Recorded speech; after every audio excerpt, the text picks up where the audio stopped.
Well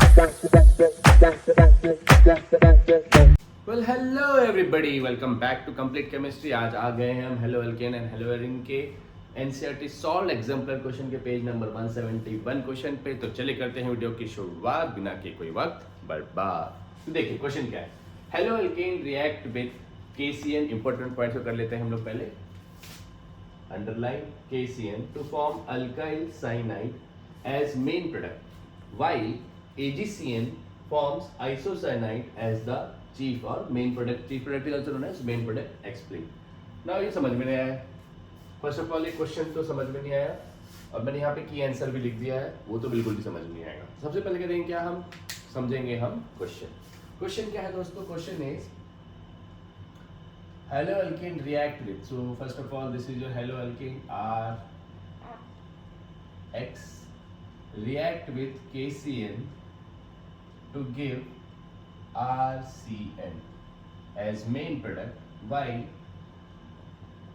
AgCN when react with alkyl halide or haloalkane it give RNC। ऐसा क्यों?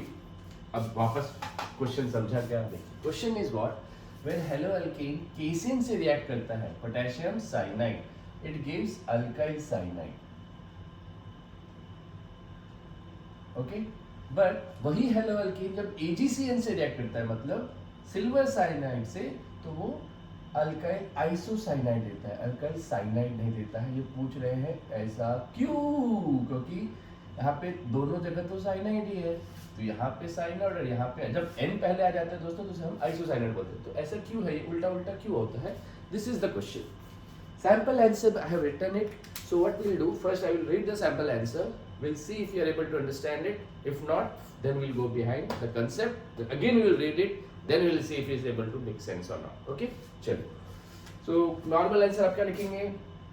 KCN is mainly ionic and provides cyanide ions in solution. First point. समझा? KCN ionic होता है, थोड़ा बहुत इतना समझा. Okay. Cyanide is ambident nucleophile.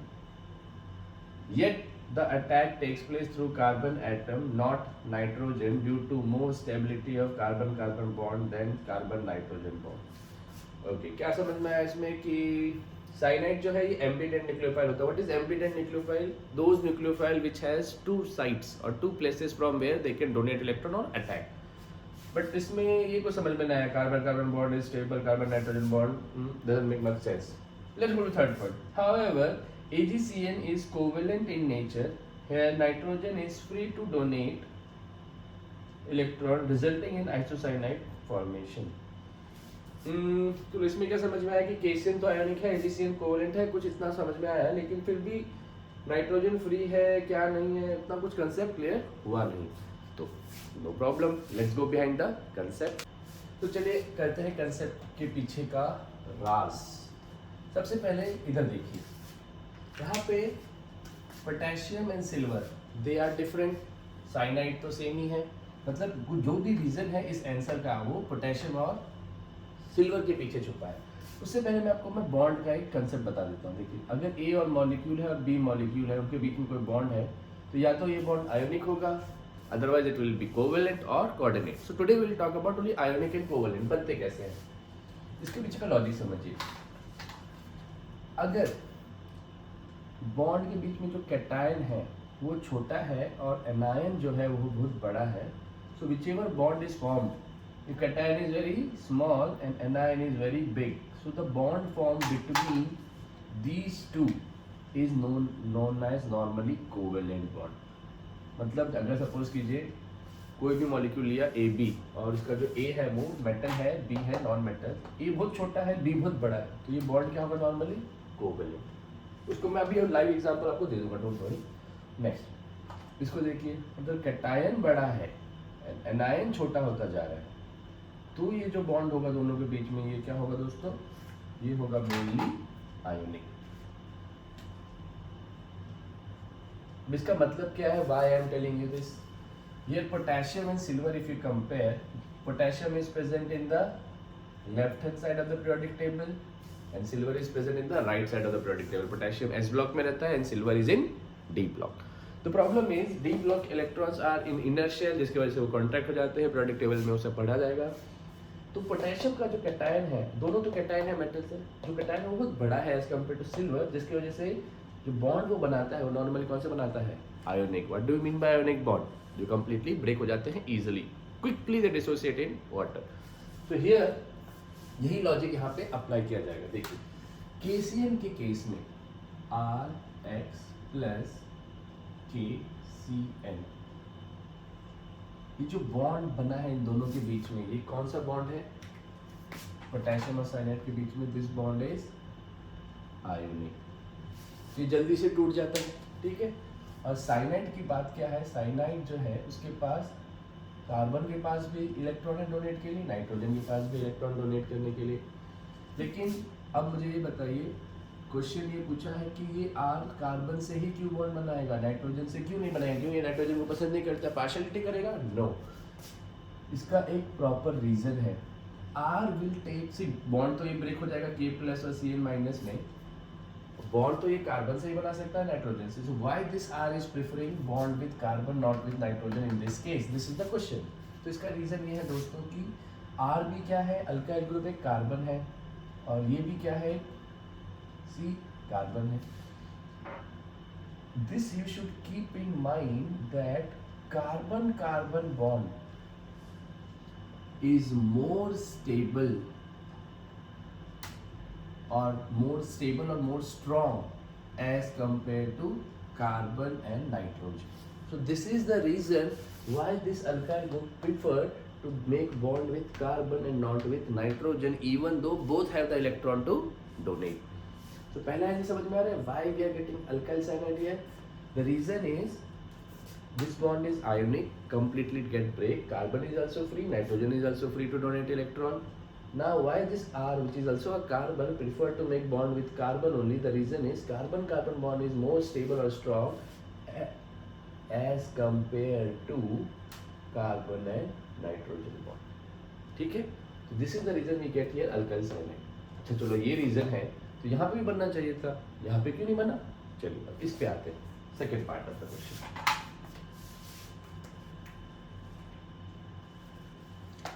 यहाँ पे देखिए ये हो गया पॉइंट 1, ये हो गया पॉइंट 2।